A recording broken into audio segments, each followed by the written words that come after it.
Chers amis, bienvenue à cette nouvelle édition des 10 jours de prière. Ce rendez-vous est donné chaque année depuis 2006 sous l'impulsion de la Conférence Générale. Pendant 10 jours, les églises adventistes du monde entier sont encouragées à prier ensemble. Durant ces 14 dernières années, fidèlement, l'Esprit Saint a produit des renaissances, des conversions, une nouvelle passion pour l'évangélisation et à restaurer des relations. C'est vraiment par la prière que s'accomplit le renouveau. C'est ce que nous vous souhaitons au cours de ces 10 jours que nous passerons ensemble.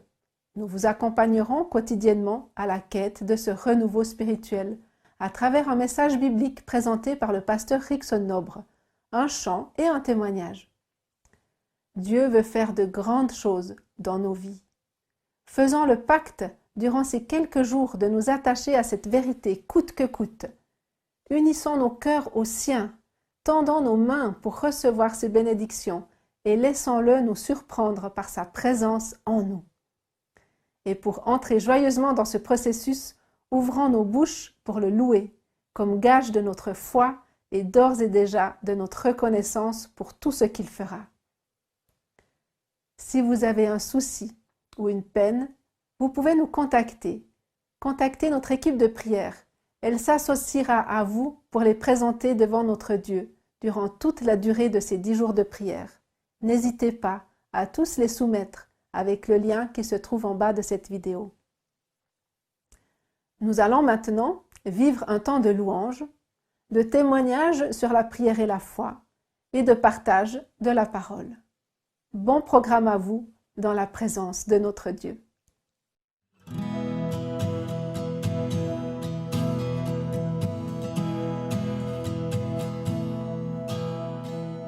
Viens,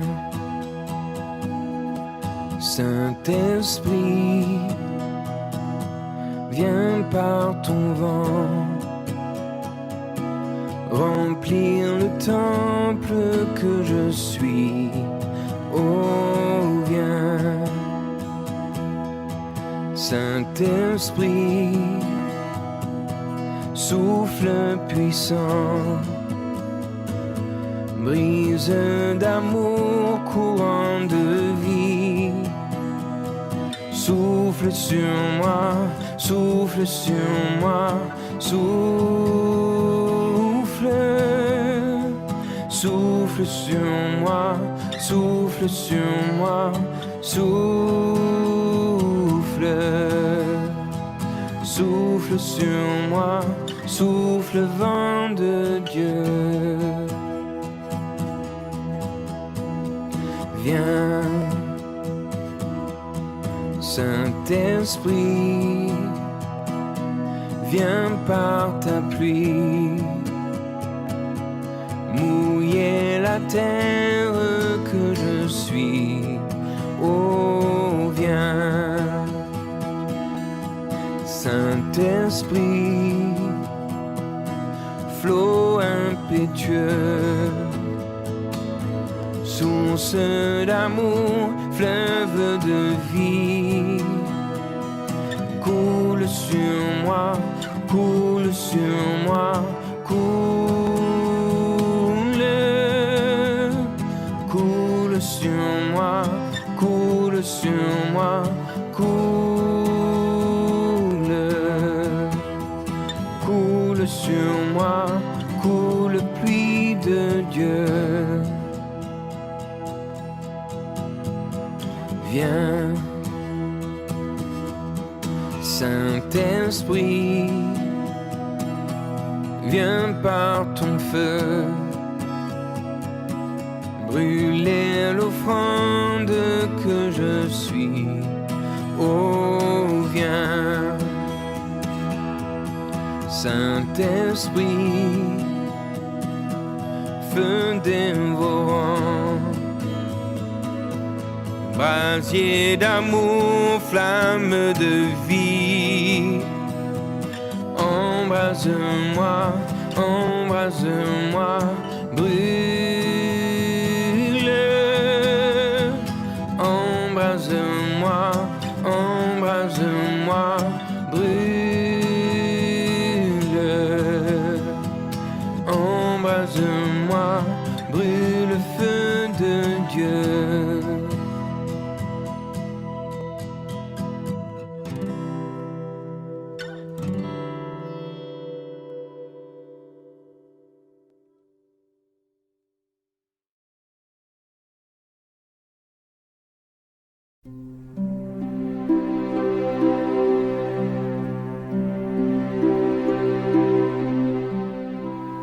When my husband and I came to Christ together and were baptized, my family had a very difficult time with the transformation that God was making in our circumstances and in us personally.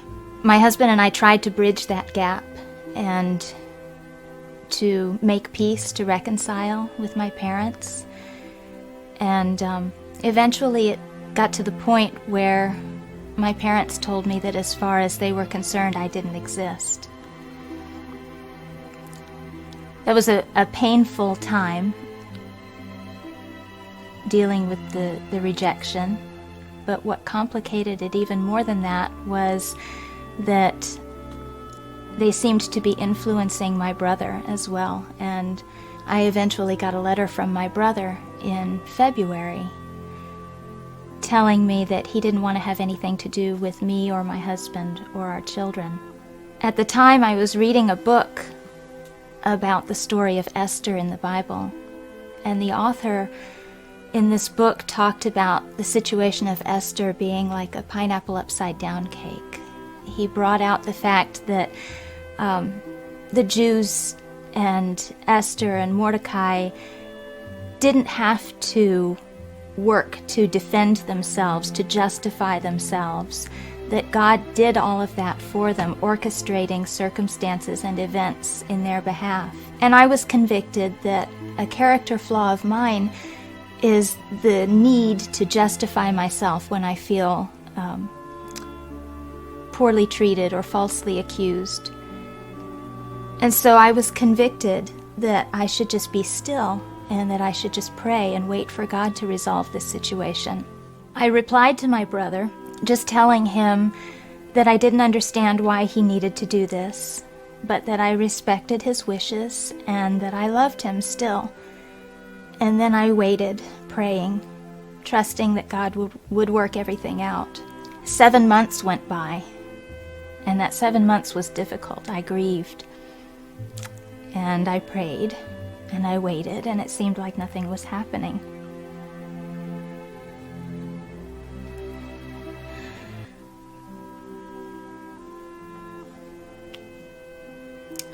At the end of the 7 months, in September, I got another letter from my brother. He told me in this letter that he and his wife were having a baby, and that they wanted me to be a part of her life and theirs.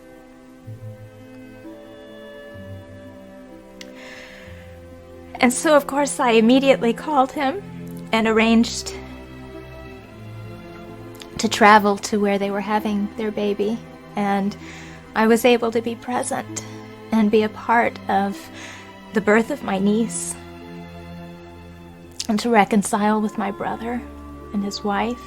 So God did work it all out without me having to do anything but wait and pray. My name is Anne Marie, and my prayer was answered.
Chers amis, quelle joie pour moi de vous accueillir dans les studios d'Espoir Média ici en Suisse.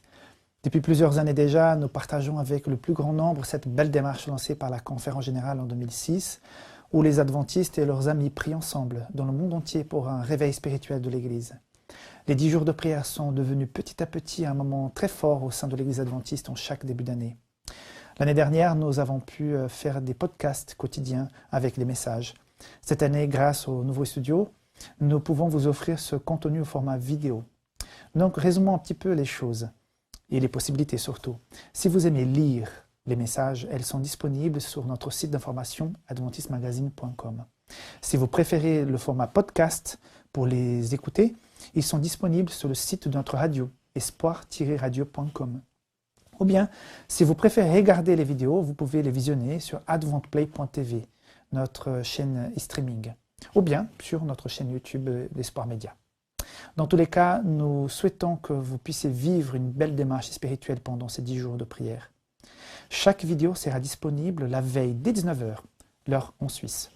Commençons le sujet de ce jour. Le premier, le don le plus précieux de Jésus. Alors, je commence avec cette question. Quel est le don le plus précieux laissé par Jésus après son passage sur cette terre? Vous pouvez dire ses enseignements, ses miracles, son exemple. Bon, à ces propositions, nous pouvons répondre oui à toutes. Mais la meilleure d'entre elles est le don du Saint-Esprit. Et Jésus lui-même a affirmé que ce cadeau était disponible à tous.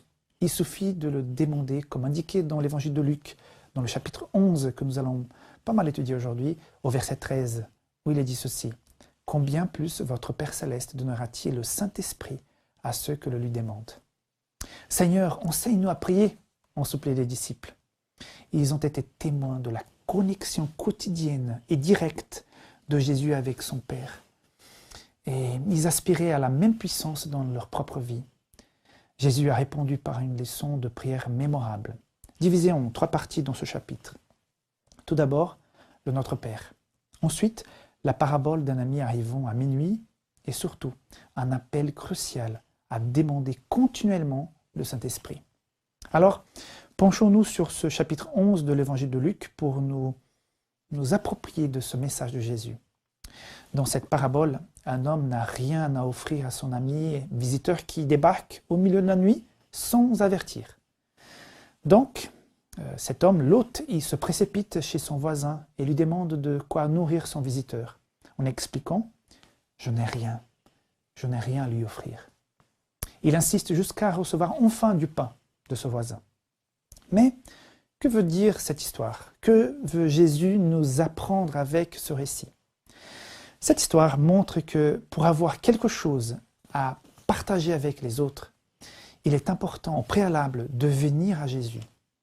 C'est lui la solution aux situations inattendues qui surviennent dans votre vie, dans ma vie. Lorsque nous voulons transmettre le pain de vie, il nous faut souvent nous rendre compte que si nous n'avons rien à donner, on ne peut pas partager. Dans cette parabole, Jésus associe le problème « je n'ai rien » à notre impérieux besoin du Saint-Esprit. Je vous le dis, demandez et il vous sera donné. Dans le verset 9, Jésus confirme cela. Et il nous invite donc à persévérer dans la prière. Dans ce chapitre 11 de l'évangile de Luc, que je vous invite d'ailleurs à le lire attentivement après l'émission, Jésus souligne à 10 reprises que le fait de demander de l'Esprit Saint dans notre vie est un devoir spirituel de la plus haute importance. Il n'existe aucun autre passage où Jésus nous exhorte avec autant d'amour à prendre quelque chose autant à cœur comme dans ce chapitre 11. Alors, je vous invite à lire avec moi maintenant du verset 9 ou 13 donc, dans l'évangile de Luc, chapitre 11. « Et moi, je vous dis, demandez et l'on vous donnera, cherchez et vous trouverez, frappez et l'on vous ouvrira. En effet, tous ceux qui demandent reçoivent, celui qui cherche trouve, et l'on ouvrira à celui qui frappe. Quel père parmi vous donnera une pierre à son fils, s'il lui demande du pain? Ou bien, s'il demande un poisson, lui donnera-t-il un serpent au lieu d'un poisson? Ou bien, s'il demande un œuf, lui donnera-t-il un scorpion? Si donc mauvais comme vous l'êtes, vous savez donner des bonnes choses à vos enfants, le Père Céleste donnera d'autant plus volontiers le Saint-Esprit à ceux que le lui demandent. Certains textes bibliques qui traduisent ce chapitre utilisent le verbe demander 6 fois et renforcent l'idée en faisant intervenir 2 fois chacun des verbes chercher et frapper. La présence de ces verbes nous place au cœur de l'action. Jésus montre ici clairement que nous devons agir pour être remplis du Saint-Esprit. La dernière occurrence de ce verbe demander est conjugué à un temps continu du grec qui signifie que notre démarche doit s'effectuer sur la longue. On ne doit pas s'arrêter seulement à la première. Elle doit être continuelle. Il ne fait aucun doute que Jésus veut éveiller notre désir de l'Esprit Saint pour une invitation sincère. Il n'y a aucun doute que ce manque ne peut être comblé que par une inlassable requête. Dans le livre Parabole de Jésus, à la page 145, nous lisons ceci. Dieu ne dit pas « demandez une seule fois et vous recevrez ». Il nous invite à lui adresser inlassablement nos requêtes. Cette assiduité dont la prière suscite chez le suppliant une plus grande ardeur et augmente son désir de recevoir ce qu'il réclame. Donc, posez-vous un instant la question. Pourquoi Jésus lui-même passait tant de temps dans la prière quotidienne? Ellen White apporte un élément de réponse et affirme que matin après matin, il communiquait avec son Père dans les cieux, recevant de lui chaque jour un nouveau baptême du Saint-Esprit. En effet, en cela Jésus a été notre exemple. Demandez-vous, si Jésus avait besoin chaque jour du Saint-Esprit, alors n'est-ce pas à plus forte raison indispensable aussi pour moi? Un jour, un membre de notre Église a partagé son expérience parce qu'il a décidé de chercher de façon plus intense le Saint-Esprit. Il raconte que les 2 années qui ont précédé cette expérience, il a vécu un cheminement avec Dieu qui était incroyable. Le fruit de l'Esprit mentionné dans Galates 5 est devenu quelque chose de réel dans sa vie depuis qu'il a demandé à Jésus de vivre en lui, de faire sa volonté en lui et de renouveler chaque jour sa présence, la présence du Saint-Esprit dans sa vie. Il a éprouvé une plus grande joie à lire la Bible et à partager le Christ avec les autres. Il a depuis un fort désir de prier pour les autres. En plus, son style de vie a changé de façon spectaculaire. Et cette personne nous fait un appel pour que nous puissions vivre cette expérience comme un défi de prier de façon quotidienne, pour être remplis de Saint-Esprit pendant 6 semaines. Comme il a fait et il souhaite que nous puissions aussi expérimenter ça. Pendant 6 semaines, il a prié tous les jours pour le Saint-Esprit. Il a vu des résultats profonds dans sa vie. Mais nous pouvons parfois nous demander pourquoi avons-nous pas plus de réponses à la prière? Une de ces réponses se trouve dans le livre de Jacques, qui dit ceci au chapitre 4, verset 3. « Si vous demandez, vous ne recevrez pas, parce que vous demandez mal, afin de pouvoir dépenser pour vos plaisirs. » Par contre, la Bible nous réconforte en disant que si nos demandes sont motivées par le désir réel de vivre une expérience avec Dieu et surtout pour la partager avec autrui, alors l'évangile de Luc, donc dans ce chapitre 11, dans le verset 13, dit « Si donc, méchants comme vous l'êtes, vous savez donner de beaux cadeaux à vos enfants, à combien plus forte raison votre Père Céleste donnera-t-il le Saint-Esprit à ceux que le lui demandent ?» Donc, il est là. Le Saint-Esprit est à notre portée. Si nous demandons avec sincérité pour le partager plus loin, Dieu va nous le donner. Je me souviens d'une semaine de prière que je dirigeais aux États-Unis et c'était au début de mon ministère pastoral. Je vivais une belle semaine avec ses frères et sœurs dans cette communauté et chaque soir, je remarquais qu'il y avait un monsieur qui arrivait très tôt pour les rencontres. Il écoutait le message avec beaucoup d'attention et il partait. Et ça me posait des questions, ce monsieur qui ne disait pas beaucoup en arrivant et qui partait silencieux. Mais plus tard dans la semaine, nous avons été, ma femme et moi, invités à manger chez une membre de cette communauté. Et plusieurs autres membres étaient là aussi. Et tout à coup, je découvre ce monsieur qui était donc en fait le père de cette sœur qui nous a invités. Et donc, à un moment donné, nous avons eu l'occasion de s'asseoir l'un à côté de l'autre et il m'a partagé un peu son histoire. Il m'a raconté que depuis plusieurs années, il fréquentait l'église, mais il n'avait jamais pris sa décision, malgré le fait que sa femme et sa fille étaient, elles, bien engagées dans la foi. En l'écoutant, je ne sais pas, mais j'ai été saisi d'une conviction qu'il fallait lui faire un appel à prendre sa décision. Comme ça, dans le salon.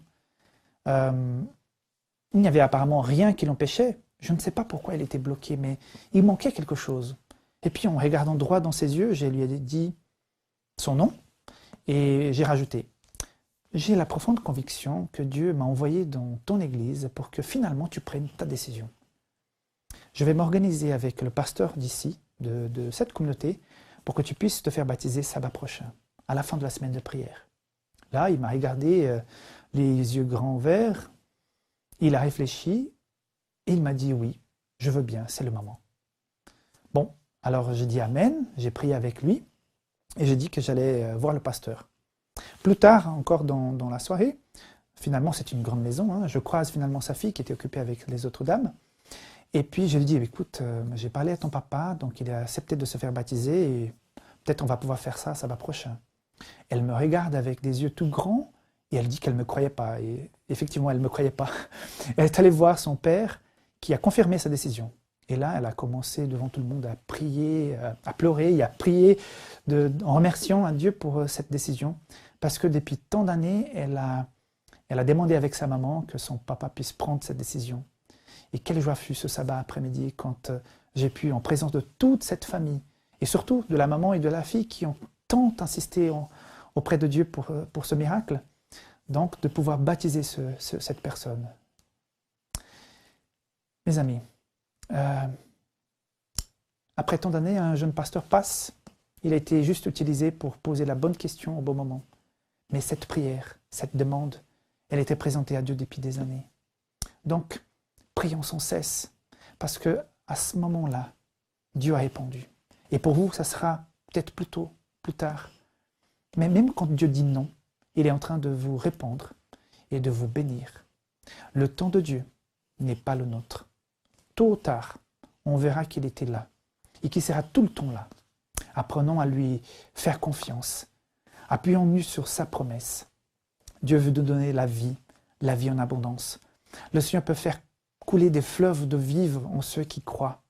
Que Dieu nous aide à vivre dans une démarche d'adoration, d'abandon quotidien et soutenu en Christ afin qu'il accomplisse cette promesse dans nos vies, le Saint-Esprit. Voilà le défi que nous présente cette première rencontre. Demander plus pour aller plus loin avec le Saint-Esprit, comme Jésus lui-même a proposé et surtout, il a fait.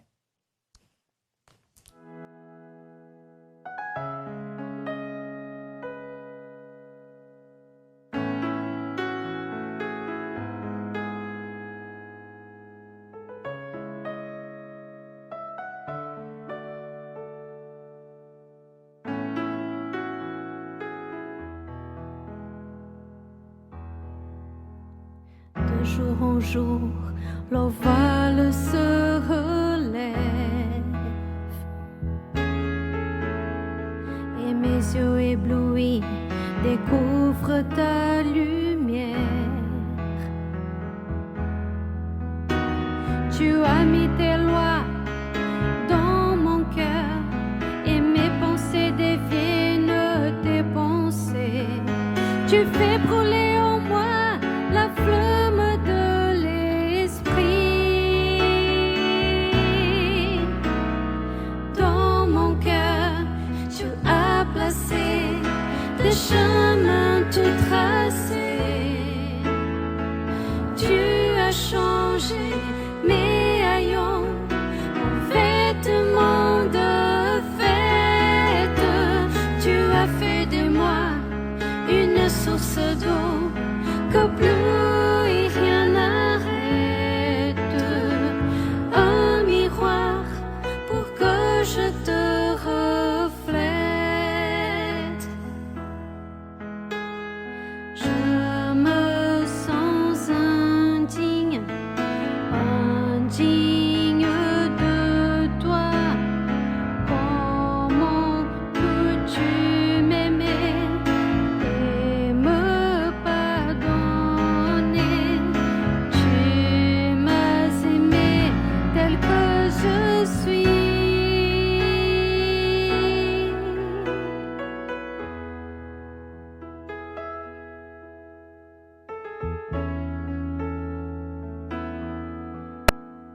Je viens t'écouter chaque matin. Je viens te parler et saisir ta main. Tu partages avec moi ce qui t'est cher. Tu me dis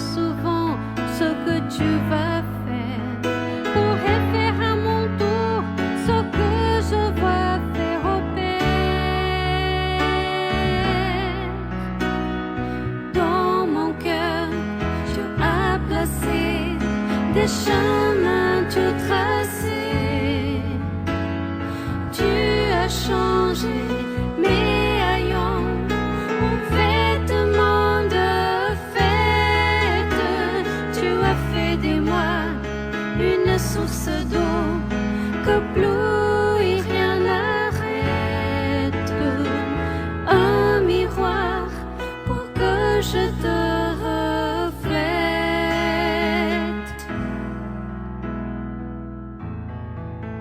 Que je te reflète.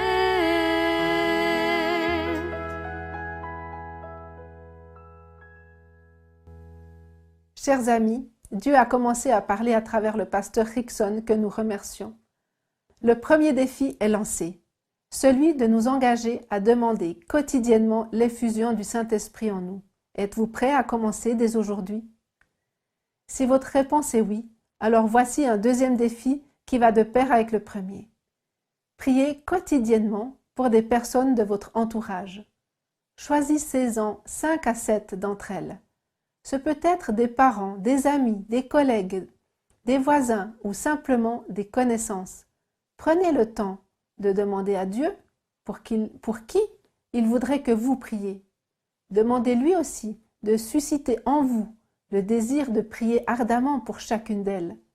Puis, priez chaque jour. Vous serez étonnés de voir comment Dieu agit en réponse à vos prières. Et n'oubliez pas que nous avons une équipe de prière qui s'est organisée pour prier pour vos demandes d'intercession. N'hésitez pas à tous les soumettre avec le lien qui se trouve en bas de cette vidéo. Nous présenterons volontiers vos requêtes à Dieu pendant ces 10 jours de prière. C'est dans cet esprit de prière et d'intercession que nous vous laissons aujourd'hui. Que le Seigneur vous guide dans ses premiers pas vers le changement et le renouveau.